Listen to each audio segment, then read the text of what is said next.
ወርሃ መስከረም 1888 በኢትዮጵያ ምድር ህዝቡን ከመሃል እስከ ዳር ለአንድ ዓላማ ያነቃቃ አዋጅ ታወጀ።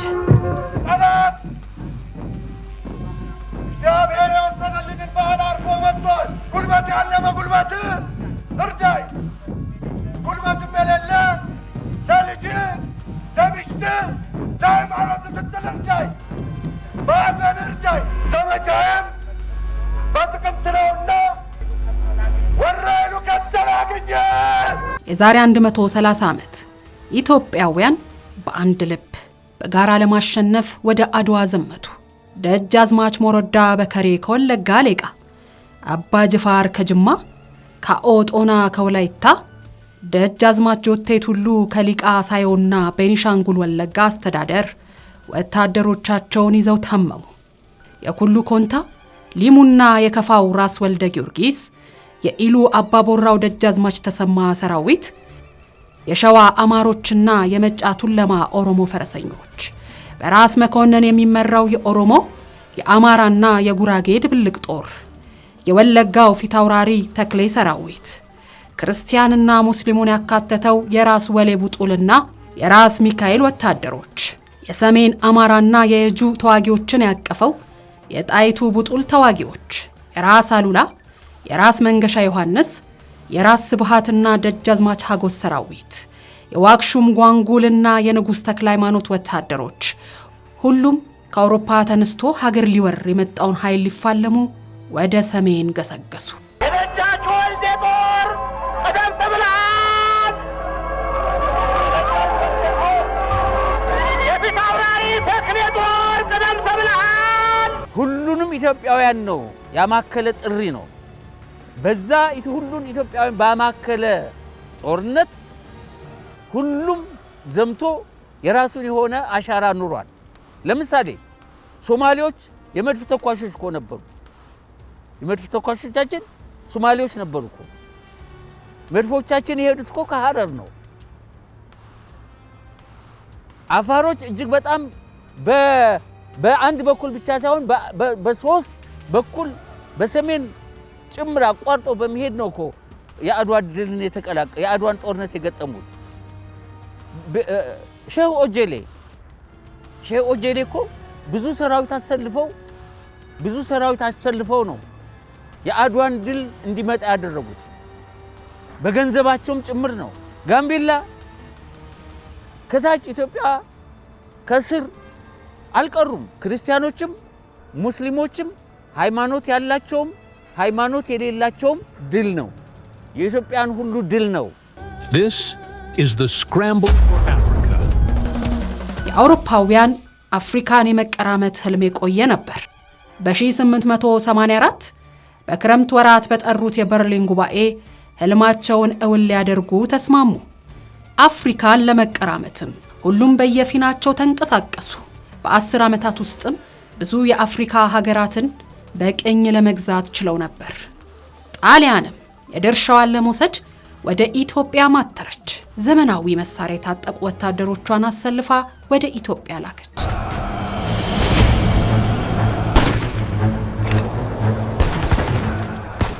ኢትዮጵያ ምድር ስትደርስ የገጠማት ግን ዱብዳ ነበር። የካቲት 23 ቀን 1888 ከኢትዮጵያ አራቱም አቅጣጫ ወደ ግንባር የተመመው ሰራዊት በየጦር መሪው ስር ተሰልፎ ስፍራውን ይዞ በተጠንቀቅ ቆመ። የኢትዮጵያ ሰራዊትን ንቆ የመጣው የጣሊያን ጦር ማለዳ 11 ሰዓት ተኩስ ከፈተ። የኢትዮጵያ ሰራዊትም ወደ ሞት ሳይሆን ወደ ጭፈራ ስፍራ እንደሚገሰግስ ሰው እየፎከሩ ወደ ፍልሚያው ሜዳ ገቡ። ለነጻነቴና ለክብሬ ብለው በአድዋ ተራሮች የሰፈሩ የኢትዮጵያ አርበኞች የህልውና ተጋድሎ አድርገው የጣሊያንን ሰራዊት ድል አደረጉ። ህብረ ፈርጡ የኢትዮጵያ ሰራዊት ህይወታቸውን ለጋራ ዓላማ ለመስጠት ተዋድቀው በዓለማችን ዙሪያ ያንጸባረቀ ድል ተቀዳጁ።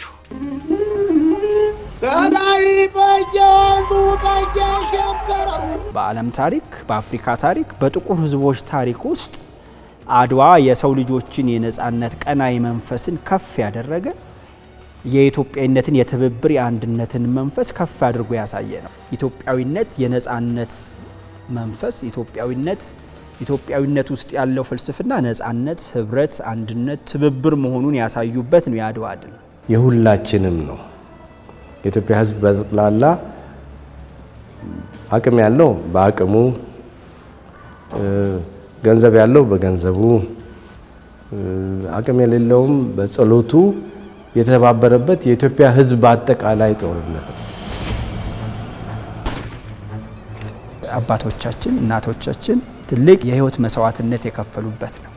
በዚህ መስዋዕትነት አንድነት፣ በዚህ መስዋዕትነት ውስጥ ጽናት፣ በዚህ መስዋዕትነት ውስጥ ጀግንነት፣ በዚህ መስዋዕትነት ውስጥ ኢትዮጵያዊነት፣ በዚህ መስዋዕትነት ውስጥ አፍሪካዊነት፣ በዚህ ድል ውስጥ የጥቁር ህዝብ የታሪክ ምዕራፍ ጠቅላላ ስናደርገው በዚህ በአድዋ ድል ውስጥ የሰው ልጆች የነጻነት ረጅሙ ጉዞ የብርሃን ፋና ከፍ ብሎ በዓለም ሁሉ ያበራበት ነው።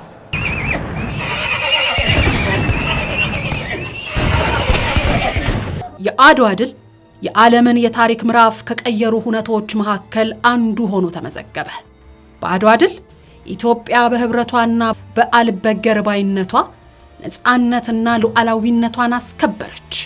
ከራሷ አልፎም ለአፍሪካውያንና በዓለም ላሉ ጥቁር ህዝቦች መመኪያ ሆነች። ለተሸናፊዎቹ ግን ክስተቱ የእግር እሳት መሆኑ አልቀረም ነበር። ኢትዮጵያን በግንባር ገጥሞ ሽንፈት የቀመሰው አውሮፓዊው ኃይልና ተባባሪዎቹ ኢትዮጵያ ላይ ጥርስ መንከሳቸው አልቀረም። ምሳሌ ለመጥቀስ ያህል ከ91 ዓመታት በፊት ባሮን ሮማን ፕሮጃስካ የተባለ የኦስትሪያ ናዚ ወደ አዲስ አበባ መጥቶ ነበር። በጋዜጠኝነትና በቆንስላነት ስም እየሰራ ቆይቶ ከተላከበት ሙያ ውጪ ሲንቀሳቀስ ተገኝቶ ወደ አገሩ ይባረራል። አመት ቆይቶም በ1927 አንዲት አነስ ያለች ግን ተለቅ ያለ ክፋት የተሸከመችን መጽሐፍ አሳተመ። አቢሲኒያ ዘ ፓውደር ባርል፣ የመከፋፈልና የመጠላላትን ባስ ሲልም የመተላለቅን ወንጌል የሚሰብክ የክፋት ድርሰት ቢባል ይቀላል። ኢትዮጵያውያንን ሊያናቁሩ የሚችሉ በመርዝ የተቀመሙ ሐሳቦችን የያዘው መጽሐፉ በአውሮፓ ባሉ ቋንቋዎች ተተርጉሞ በስፋት ተሰራጨ። መጽሐፉ የኢትዮጵያውያንን ነጻነት ያንቋሽሻል፣ ኢትዮጵያውያንን ያንኳስሳል። አውሮፓውያን በአፍሪካ አህጉር ያላቸው ዘላቂ ፍላጎት ለማስፈጸም ኢትዮጵያ በአፍሪካውያን ላይ ያላትን ተጽዕኖ ማኮላሸት ተገቢ ነው ይላል። ለዚህም ህዝቡን በቋንቋ፣ በዘር፣ በሃይማኖትና በባህል መከፋፈሉ ተገቢ እንደሆነ አበክሮ ይገልጻል። መጽሐፉ በአውሮፓ ባሉ ብዙ ቋንቋዎች ተተርጉሞ ተሰራጨ። በአመቱ ታዲያ ጣሊያን ዳግመኛ ኢትዮጵያን ወረረች። በ5 ዓመት ቆይታዋም ታዲያ ከፕሮቻስካ መጽሐፍ የተቀዳውን በዘር የመከፋፈል አገዛዝ ስልት ተጠቅማ ነበር። የፕሮቻስካን የሴራ ሐሳብ ለመፈጸም ብዙም ሳይዘልቁበት ግና የኢትዮጵያ አርበኞች ዳግም የጣሊያንን ወራሪ ኃይል አሸንፈው አባረሩት። የመከፋፈል ሁኔታው ግን ቅሪቱ አልጠፋም ነበር።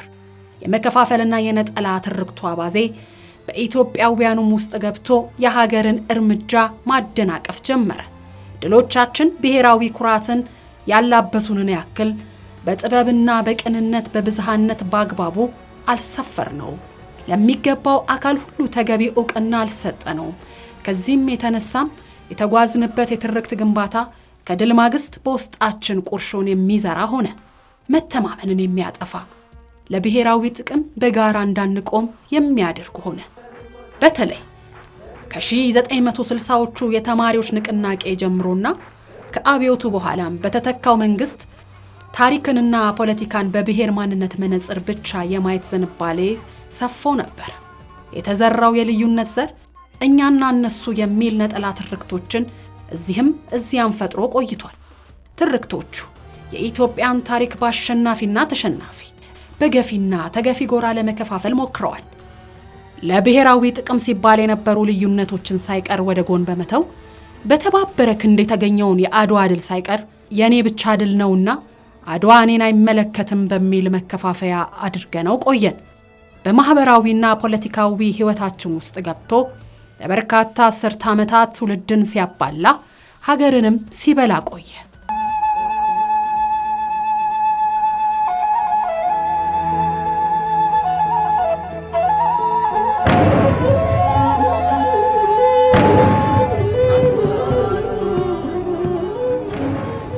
ወደ ኢትዮጵያ ጣሊያን ለዳግመኛ ወረራ ሲመጣ ህዝቡን እርስ በርስ በመከፋፈል ምንም የጋራ የሆነ ባህል፣ የጋራ የሆነ እሴት፣ የጋራ የሆነ ታሪክ የሌለው እርስ በርሱ የተነጣጠለ ህዝብ መሆኑን ለማሳየት ብዙ ሙከራዎች አድርጓል። በደንብ በተጠና በደንብ ሰነድ ተዘጋጅቶ ዶኩመንት ተዘጋጅቶ የነሱን ሰዎች አዘጋጅቶ በህዝብ መካከል መለያየትና ልዩነት እንዲፈጠር ተሰርቶ ነበር። ይሄንን የዘመናት ታሪክ የአንድነት ታሪክ ለመከፋፈል እስከ አሁን ድረስ ከፍተኛ ጥረት ይደረጋል። በአሁኑ ጊዜ የምናየው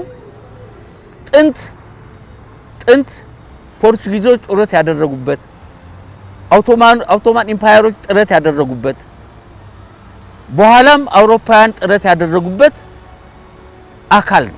በአንዱ ብሔር ሌላውን ብሔር በሌላው ብሔር ላይ ጠላት እንደሆነ ምንም የጋራ ነገር እንደሌላቸው እና ኢትዮጵያዊ ማንነትን ወይም በአድዋ ተክሎ የሄደውን አድዋ ከፍ ያደረገውን የኢትዮጵያ የነጻነትን አርማ፣ የኢትዮጵያን አንድነት፣ የኢትዮጵያንን ህብረትን አስተዳደር አከላለልንም ጭምር ያንን የተከተለ ቅራኔን ሊያባብስ በሚችል መንገድ ቋንቋን መሰረት አድርገው ለምሳሌ ክልሎች ለማደራጀት ሙከራ አድርገዋል። ብሔረሰባዊ ማንነትን መሰረት አድርጎ ለማካለልም የተደረገ ጥረት አለ።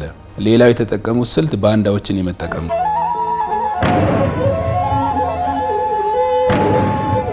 በእርግጥ ኢትዮጵያኖች ያን የከፋፍለ ግዛው መርህ ለማክሸፍ ደማቸውን አፍሰው አጥንታቸውን ከስክሰው ለኢትዮጵያ አንድነት፣ ለኢትዮጵያ ጽናት፣ ለኢትዮጵያ ህብረት፣ ለኢትዮጵያዊነት ማንነት ዋጋ ከፍለዋል። ግን ዛሬም ድረስ ደግሞ ይሄ የቀኝ ገዢዎች ወራሪ ኃይል የከፋፍለ ግዛው መርህ ጨርሶ ጠፍቷል ማለት አንችልም። ዛሬም ድረስ አንዳንድ የምናያቸው እርስ በርስ ግጭቶች፣ መከፋፈሎች ከዛ አብሮ የተያያዘ ታሪክ አለው። ጣሊያኖቹ ባነሱት መቆስቆስ ማለት ይቻላል እያደገ 100 ዓመት ተሰራጭቶ ሁሉም ላይ የኔ ብቻ የሚልበትን ስሜት በተለይ ደግሞ በልሂቃኑ አካባቢ በሽታው የተጠናወታቸው እየሆነ መጣ ማለት ነው። በቀይ ባህር ላይ ኢትዮጵያ እስረኛ እንድትሆን የመልክዓ ምድር እስረኛ ሆና እንድትቀጥል ለማድረግ የቅኝ ገዢ ኃይሎች የተጫወቱት ሚና ትልቅ ነው። ታሪኳ የአሸናፊነት ታሪክ ነው። ህዝብ ቁጥሯ ብዙ ነው። የጂኦግራፊ ስፋት አላት። በቀጠናው ያሉ አገራት ማስተባበር ትችላለች። ከዛም አልፋ ደግሞ የአፍሪካ የነጻነት ቀንዲልም ናት። ከዛም አልፋ ደግሞ የጥቁር ህዝቦች የነጻነት ምልክት ናት። ስለዚህ ያንን ሊሰብር የሚችለው ሁኔታ በጂኦግራፊ እስረኛ ሆና ታጥራ እንድትቀጥል በዛውም በድህነት እንድትማቀቅ ለማድረግ ያሰበ ነው ማለት ነው፣ ያለመ ነው ማለት ነው። ሙሉ በሙሉ እነሱ ያሳደሩት ነው ብቻ ማለት ግን አይደለም።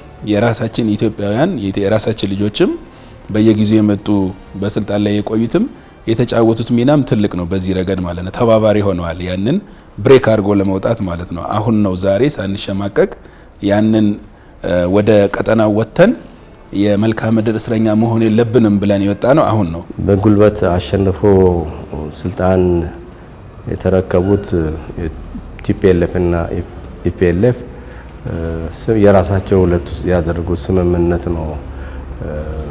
ለንደን ላይ በነበረው ስብሰባ ኢትዮጵያ የአሰብን በተለይ አሰብን ባህር በር ማግኘት አለባት የሚለው ጽኑ ግፊት ነበረ። ግን ሁለቱ ድርጅቶች ባደረጉት ቀደም ብሎ ባደረጉት ስምምነት የኮሎኒውን ግዛት እናስጠብቃለን በማለት አሰብ ለኢትዮጵያ እንዳይሆን ወሰኑ ማለት ነው።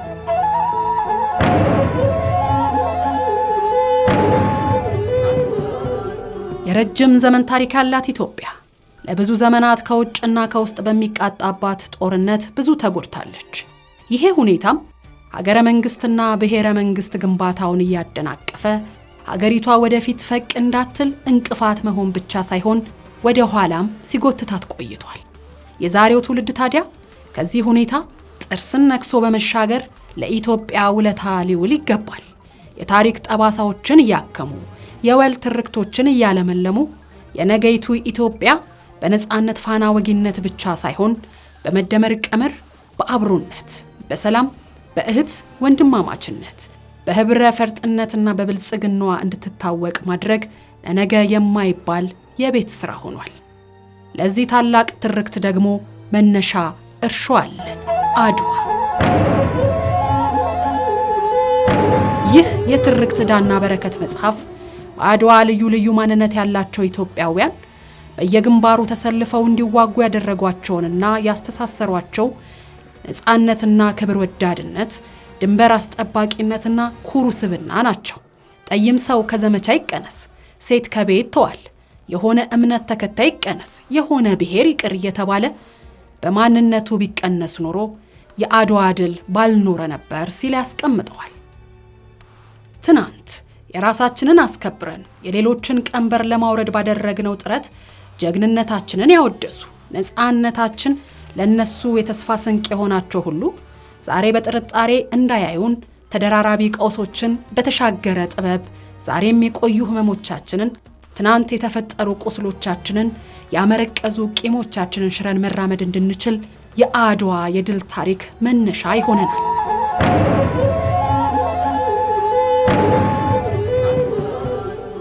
በርትና በትብብር ላይ ተመስርተን ራሳችንንም ዓለምንም የምንመለከትበትን መነጽር አስተካክለን ህብረ ብሔራዊ አንድነታችንን አስጠብቀን አድዋን የድል ብቻ ሳይሆን የጋራ ማንነት መሰረት በማድረግ ወደፊት ሊያራምድ የሚያስችል አቅም ሆኗል። አድዋ ለ130 ዓመታት የድል ታሪክ ሆኖ ዛሬም ድረስ ቆይቷል። ሲቀጥል የነፃነት ምልክት ሆኖ በዓለም አደባባይ ያበራል።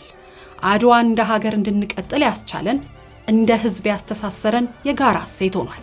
ዛሬ አድዋ ታሪኩን የሚያደምቅለት መታሰቢያ ተሰርቶለት የኢትዮጵያን አብሮነት ህብረት የወል ታሪክ የሚያጋምድ የአንድነት ታሪክ የሚተርክ ቅርስ ሆኗል።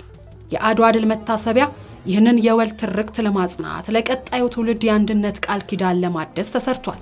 የጀግኖቻችን ምስክር፣ የታሪካችን ጠባቂና የወደፊት ተስፋችን ምልክት ሆኖ ይኖራል። በሀገራችን ውስጥ የሚታየውን የመከፋፈል ፖለቲካ ለማረም፣ የተሳሳቱ ነጠላ ትርክቶችን ለማስተካከልና የጋራችን የሆነች ኢትዮጵያን ለማጽናት የአድዋ ድል የወል ትርክት ሆኖ ያገለግላል። አድዋ የትናንት ታሪካችን ብቻ ሳይሆን የነገው አንድነታችን ጽኑ መሰረት ነው። ድሉ የትናንት ታሪክ ብቻ ሳይሆን የዛሬው አንድነታችንና የነገው ብልጽግናችን ፍኖት ይሆናል።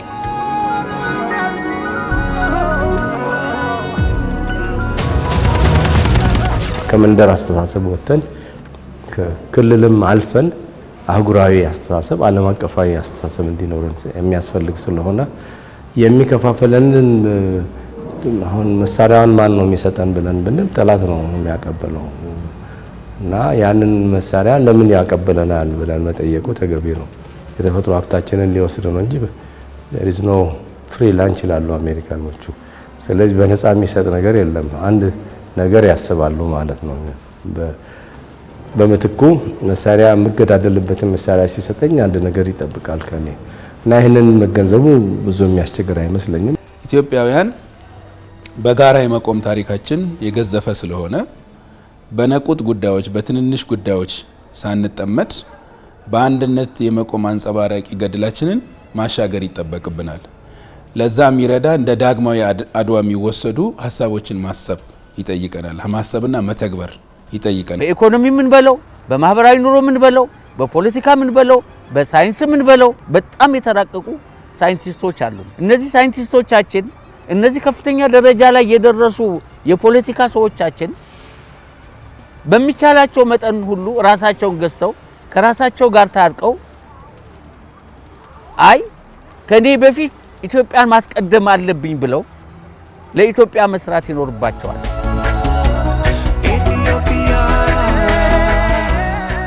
ለዚህ ዘመንም አድዋ ለአንድነታችን ወይም የአንድነት ትርክት ወይም የህብረት ትርክት ወይም ህብረ ብሔራዊ ኢትዮጵያ የምንላትን የተለያዩ ህዝቦች የተለያዩ ባህል ታሪክ ያላቸው ግን ደግሞ በዛ ልዩነት ውስጥ ደግሞ ኢትዮጵያዊ ማንነትን አንድነትን ያደመቁ ህዝቦች መሆኑን ያየንበት ነው አድዋ። ስለዚህ አድዋን በዚህ መልኩ ለዚህ ትውልድም ለሚመጣው ትውልድ ማሻገር የምንችለው አንድ ዩኒፋይንግ ፋክተር ነው። አንድ ሊያደርገን የሚችል ትልቅ መሰባሰቢያ ጥላችን ነው ማለት እንችላለን። ከአድዋ የተሻለ ከአድዋ የሚበልጥም ለዚህ ትውልድ ለዚህ ዘመን ኢትዮጵያ አንድነትን፣ ህብረ ብሔራዊነትን፣ ወንድማማችነትን ሊያሳይ የሚችል ሌላ የታሪክ ክስተት ማንሳት የምንችል አይመስለኝም። አድዋ በመሪዎችና በተመሪዎች መካከል የነበረ መደማመጥ ነው አድዋ ያሳየን። ስለዚህ የመሪዎች ሀሳብ የህዝብ ደግሞ ጥሪን ተቀብሎ በአንድ ጉዳይ ላይ ማዋል አስፈላጊ እንደሆነ ከዚህ እንማራለን ማለት ነው። የውስጥ ችግሮቻችንን ወደ ጎን በመተው ምንም እንኳን በተለያዩ ቅራኔዎች ምክንያት በታሪክ ቅራኔ ምክንያት በስልጣን ይገባኛል ሽኩቻ ምክንያት በተለያየ መንገድ በውስጥ ከሚኖር አንድነት ይልቅ ለውጪ ላሉ ኃይሎች የመገበር ነገር አሁንም ዛሬም እንመለከታለን። በተለያዩ ታጣቂ ቡድኖች ይሄንን ያደርጋሉ። ግን ታሪክ ያወረሰን ነገር ግን የውስጥ ልዩነትን ለጊዜው ወደ ጎን በመተው በአንድነት የመቆም አንድ ላይ የማበር ታሪክ ነው የወረስ ነው። እርስ በርስ መጋደል፣ እርስ በርስ መቆራቆስ ፈጣሪ የሰጠን ጸጋ አይደለም። ይሄ መታወቅ አለበት። ፈጣሪ የሰጠን ጸጋ ሳይሆን ጠላቶቻችን የሰጡን ሆምወርክ ነው። የቤት ስራቸውን እየሰራንላቸው ነው። ስለዚህ ነቅተን የጠላቶቻችን መሳሪያ ሳንሆን የአድዋ ድልን እንደ ሁለንተናዊ ድል ማምጫ ዘዴ አድርገን ልንጠቀምበት ይገባናል። የአንድነትን ጉልበት አይተናል ማለት ነው። በአንድነት የመቆም ጉልበት አሁንም ደግሞ በአንድነት እንድንቆም የሚያደርጉን በእጃችን ላይ ያሉ አጀንዳዎች አሉ። ኢትዮጵያ ውስጥ የልማት አጀንዳ አለ፣ የሰላም አጀንዳ አለ፣ የባህር በር አጀንዳ አለ፣ የከተሞቻችን የማልማት አጀንዳ አለ፣ በምግብ ራሳችን እንችለን ለሌላው ዓለም ደግሞ እርዳታ የመላክ አጀንዳ በእጃችን ላይ አለ። እነዚህ ሁሉ በርከት ያሉ አጀንዳዎቻችን በአንድነት መቆምን ይጠይቃሉ ማለት ነው። አብረ ከቆምን እናሸንፋለን ነው። አብረን ከሆን የማንዘልቀው ጉዞም ተራራም የለም ማለት ነው እና ይቻላል መንፈስ አሁንም እያሳየ ነው፣ ተግባራዊ እያደረግን ነው። የግሪን ሌጋሲ ይቻላል ውጤት ነው። የከተማ ልማትም ሂደት ስናየው ዛሬ ይቻላል ውጤት ነው። በሌላ ልማትም በግብርናውም ቢሆን ራስን መቻል ነገር በጣም የምንመኘው ነገር ነበር። ተፈጥሮ ሀብቶቻችን በሙሉ የወርቅ ሂደታችንን ብናየው ከነበረው በጣም የተለወጠ ቁጥር እያየን ነው እና ተስፋ የሚሰጥ ከተባበን ችግርን መቋቋም የምንችል ችግርን መቋቋም ሳይሆን ተምሳሌት የምንሆንበት ደረጃ ለአፍሪካ ሳይሆን ለዓለም